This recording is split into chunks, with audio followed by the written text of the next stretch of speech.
बिस्मिल्लाहिर्रहमानिर्रहीम जी, अस्सलाम वालेकुम। वेलकम करती हूँ आपको आपके अपने channel N foods and vlog में। तो आज मैं आपके साथ शेयर करने जा रही हूँ बीफ पुलाव की ये मज़ेदार सी रेसिपी, जो कि उम्मीद करती हूँ अल्लाह ताला के फजल करम से आपको बहुत पसंद आएगी। तो चलो चलते हैं इंग्रेडिएंट्स की तरफ। सबसे पहले जी हमने यखनी तैयार करनी है, और यखनी तैयार करने के लिए मैंने जी 1 किलो जो है वो बीफ लिया है। ये थोड़ी सी काली मिर्चें ली हैं, 3 से 4 जो है वो लौंग लिए हैं, और उसके बाद जी 2 छोटी इलायची ली हैं, 1 मोटी इलायची ली है, और साथ में 3 दालचीनी के टुकड़े लिए हैं। साथ में जी आधा चम्मच जो है वो मैंने सौंफ का लिया है, 1 चम्मच जो है वो मैंने सफ़ेद ज़ीरा लिया है, और 1 जो है ये लहसुन लिया है, और 1 ही प्याज लिया है। तो इसको जी ये जो कपड़े आपने मलमल के कपड़ा ले लेना है, इसकी बना लेनी है एक पोतली। जी चिकन जो सॉरी बीफ जो है वो मैंने कुकर में डाल दिया है। अब जी एक ये प्याज जाएगा, ये सारा थोड़ा-सा साथ में आपने यहाँ पे ना नमक भी ऐड कर लेना है। और यहाँ पे जी 1 केजी जो है मैंने अगर बीफ लिया तो 2 केजी यहाँ पे मैं पानी डाल लूँगी, ताकि यखनी जो है वो अच्छी बने। और यहाँ पे जी मैंने क्योंकि 2 गिलास चावल बनाने हैं, तो एटलीस्ट ये कम से कम 4 गिलास जो है यखनी बन जाए। बाकी जी इंग्रीडिएंट्स की तरफ आते हैं पुलाव के लिए। तो पुलाव के लिए जो मैंने इंग्रेडिएंट्स लिए हैं उनके लिए जी ये है कि मैंने ये सारे सामान जो है पहले यहाँ पे रेडी करके रखा हुआ है। ये मेरे पास जी धनिया पाउडर है, ज़ीरा मसाला है, पिसा हुआ मसाला है, और साथ में जी ये मेरे पास कड़ी पत्ते हैं, दालचीनी, इलायची, मोटी इलायची है, दुर्दरा मिर्च 1.5 चम्मच है, आधा चम्मच जो है लाल मिर्च है, और नमक 1.5 चम्मच है, 1 चम्मच जो है वो हल्दी का है, और साथ में जी ये 3 जो कटी हुई प्याज है, 1 जो है वो अदरक है, सब्ज़ मिर्चें हैं, 3 जो है वो टमाटर हैं, और साथ में जी ये 1 लहसुन है। तो जी जो है हंडिया मैंने चढ़ा ली है, ऑयल डाला है, उसके अंदर मैंने जी ये कड़ी पत्ते डाले हैं, और इसको मैं करूँगी मीडियम फ्लेम पे कुक। 3 से 4 मिनट के लिए सोते कर लेना। यहाँ पे साथ ही मैंने ऐड कर दिया जी साबुत ज़ीरा, और जी अब बारी है प्याज ऐड करने की। प्याज मैंने यहाँ पे डाल दी है। इसको जी गोल्डन जो है वो ब्राउन होने तक हमने जो है ना वो कुक करना है। प्याज ने कलर चेंज करना शुरू कर दिया है, और जी बड़े अच्छे कलर आ गया है, यहाँ पे गोल्डन सा कलर आ गया है। तो जी यहाँ पे अब बारी है कि मैंने जो है वो लहसुन, अदरक और जो सब्ज़ मिर्ची हैं उनका इकट्ठा पेस्ट बना लिया था, वो यहाँ पे मैं ऐड कर दूँगी। इसको भी जी मैं तकरीबन 2 से 3 मिनट के लिए जो है वो मीडियम फ्लेम पे कुक करूँगी।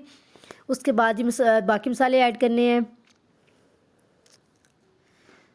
तो वेट करती हूँ कि ये 2 से 3 मिनट के लिए सोते हो जाए, उसके बाद जो है बाकी मसाले ऐड करूँगी। यहाँ पे जो है अदरक और जो लहसुन का पेस्ट डाला था वो कुक हो चुका है। अब मैं यहाँ पे टमाटर ऐड कर रही हूँ, और टमाटर ऐड करने के बाद भी आपने इसको जो है वो कुक करना है ऑयल के अंदर ही, अभी पानी ऐड नहीं करना, ठीक है। और इसको आपने मीडियम फ्लेम पे चम्मच मुसलसल से जाते रहना है, और 3-4 मिनट के लिए आपने इसको कुक कर लेना है, ताकि जो ग्रेवी है वो बड़ी अच्छी सी तैयार हो जाए। देखिए माशाल्लाह उसने कलर भी चेंज कर लिया है, और टमाटर पकना भी शुरू हो चुके हैं, और मिर्हा जो है वो मेरी टांगों को जो है ना चमड़ी हुई है कि जो मम्मा मुझे उठा लें पहले।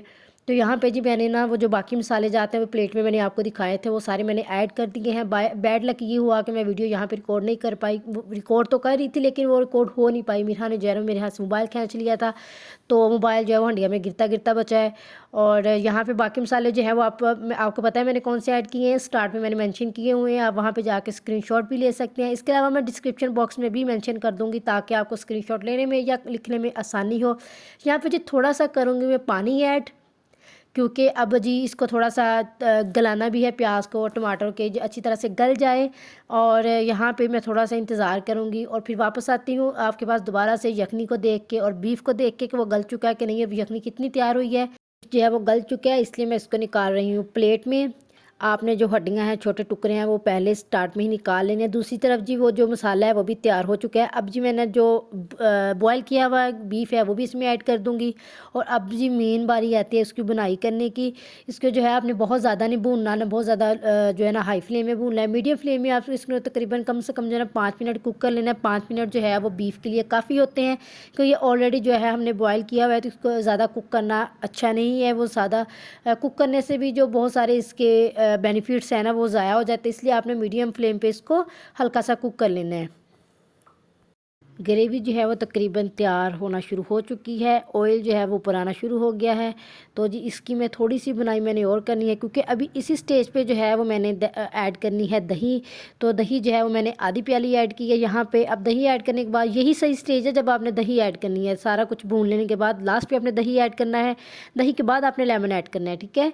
ये इसकी टिप है बीफ पुलाव बनाने की। तो अब यहाँ पे जी हमने दही डाल के भी इसकी अच्छी तरह से बुनाई कर लेनी है, और ताकि जो है वो एक जो जायका है वो असल जायका इसका है। अब यहाँ पे जो बारी आती है लेमन डालने की। एक लेमन मैंने इसके अंदर जो है वो निचोड़ दिया है। इसी स्टेज पे आपने लेमन डालना है दही के बाद। ये 2 पॉइंट्स हैं जो आपने याद रखने हैं। माशाल्लाह जो ग्रेवी है वो तैयार हो चुकी है फाइनली। अब जो कोई चीज़ अपनी इसमें ऐड नहीं करनी। अब बारी आती है जिसके अंदर यखनी ऐड करने की। 2 गिलास चावल लिए हैं तो 4 गिलास जो है वो यखनी के जाएंगे। यहाँ पे चावल जो है वो मैंने सेला लिया थे और उसको मैंने 3 घंटे पहले भिगो दिया था। तो अब जो है वो पकने के लिए बिल्कुल तैयार है। 4 गिलास जो है वो यखनी ऐड की है। जैसे ही यखनी में बॉयल आएगा मैं इसमें थोड़ा सा इसका नमक चेक करूँगी, उसके बाद जो चावल ऐड करते हैं। तो चले वेट करते हैं कि जो पानी में बॉयल आना शुरू हो जाए। पानी में बॉयल आना शुरू हो चुके हैं तो अब जी ऐड करने हैं चावल। चावल का जो पानी है वो आपने अच्छी तरह से निकाल लेना है और कोशिश करें अगर एक जो बर्तन के नीचे वाले चावल हैं वो आप एक मतलब फिर से वॉश कर लिया करें।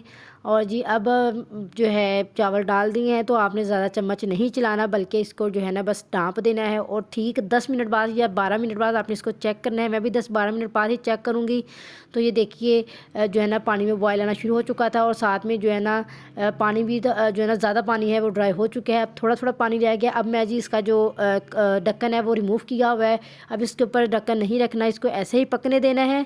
और जी ये देखिए आप यहाँ पे ऐड करना चाहें तो जो है फूड कलर ऐड कर सकते हैं, ना ऐड करना चाहें तो नहीं कर सकते। अब जी मैं इसमें जो है फूड कलर ऐड करूँगी पहले, क्योंकि जुमे की नमाज़ का टाइम भी हो गया है। तो जी फूड कलर मैं ऐड कर रही हूँ इसके अंदर। आपने भी अपनी मर्ज़ी का, आप ज़्यादा इसको डार्क करना चाहते हैं तो फूड कलर ज़्यादा ऐड कर लीजिएगा। अब जी बारी आती है गार्निश करने की। ये जी पुदीना है जो कि मैंने यहाँ पे जो है ना उसके पत्ते तोड़ लिए थे। साथ में जी ये मैं डाल रही हूँ जो है वो सब्ज़ मिर्चें जो कि बारीक काटी हुई है मैंने। और कुछ जो है वो लाल मिर्च जो है वो जो सब्ज़ मिर्च सूखे लाल हो जाती वो लाल मिर्च है वो मैंने हल्की जो है ना बारीक कट की है वो है।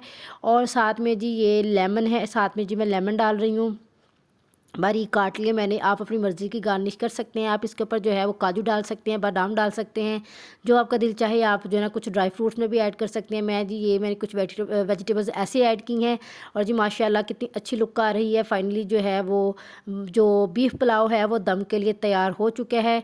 देखिए लुक देखिए, आप चेक कीजिए माशाल्लाह कितनी अच्छी आई है। और जो चावल है वो भी पक्के काफ़ी लंबे हुए हैं, देख लीजिए लुक। अब यहाँ पे ऐसे स्क्रीनशॉट ले सकते हैं। अब जी यहाँ पे मैंने जो है वो जो है रुमाल का दम देना है। रुमाल का फोल्ड करके मैं रखा है ऐसे और ऊपर जो है रखूँगी मैं इसका ढक्कन। और जी अब इसको मैंने 20 मिनट के लिए दम देना है या 30 मिनट के लिए। साथ में जी मैं रायता तैयार कर रही हूँ। रायते के लिए जी मैंने दही को जी अच्छी तरह से पहले फेंट लिया है। उसके बाद जी इसके अंदर मैं ऐड करूँगी आधा चम्मच नमक और साथ में जी मैं ऐड करूँगी आधा चम्मच काली मिर्च की। और अच्छी तरह से जो है इसको मैं फेंट लूँगी और मिक्स कर लूँगी। अब क्योंकि ये पुलाव है तो उसके साथ ये काली मिर्च और नमक वाला ही रायता चलेगा। और बिरयानी जो है वो फाइनली तैयार हो चुकी है, दम आ चुका है। लुक आप देख सकते हैं माशाल्लाह कितनी अच्छी आई है। प्लेट में मैंने निकाल लिया है। सैलड बनाई है, साथ रायता है। आप अपनी मर्ज़ी की जो है गार्निश कर सकते हैं। उम्मीद करती हूँ आपको मेरी ये रेसिपी भी बाकी रेसिपीज़ की तरह पसंद आई होगी। अगर आपको मेरी ये वीडियो अच्छी लगी इसको लाइक कीजिएगा, शेयर कीजिएगा, कमेंट करिएगा और चैनल को सब्सक्राइब करना मत भूलिएगा। बेल आइकन को लाजम प्रेस करिएगा ताकि हर आने वाली लेटेस्ट अपडेट आपको मिलती रहे।